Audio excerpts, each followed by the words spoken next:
ரிதி வணக்கம். திருநெல்வேலியில் ரேஷன் கடையில் வழங்கப்பட்ட பாம் ஆயிலில் மண் எண்ணெய் வாசனை வந்ததால் பொதுமக்கள் அவதி அடைந்ததாக தற்போது தகவல்கள் வெளியாகியுள்ளது.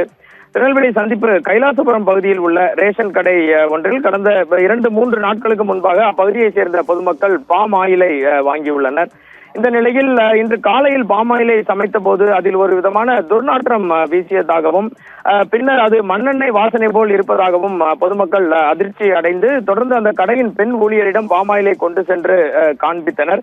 அவரும் சுவாசம் செய்து பார்த்தபோது அது மண்ணெண்ணெய் வாசனை இருந்ததால் அதிர்ச்சி அடைந்தார். இதைத் தொடர்ந்து கடை ஊழியரிடம் பாமாயில் வழங்கிய பொதுமக்களுக்கு வேறொரு பாமாயிலை மாற்றி கொடுத்துள்ளார். இதே போல் பலர் தங்கள் வீடுகளுக்கு வாங்கி சென்ற பாமாயிலில் உணவு பதார்த்தங்களை சமைத்த போது அது ஒரு விதமாக பொங்கி வருவதாகவும் மண்ணெண்ணெய் வாசனை வருவதாகவும் பலர் உடனடியாக வந்து அந்த ரேஷன் கடையில் அதனை திருப்பி கொடுத்து வேறு பொருட்களை வாங்கி சென்றனர். இதே போல நெல்லை மாநகராட்சியின் பல்வேறு பகுதிகளிலும் பாமாயில் மண்ணெண்ணெய் கலந்திருப்பதாக வெளியான தகவல்கள் பொதுமக்களை மிகுந்த அச்சமடைய வைத்திருக்கிறது.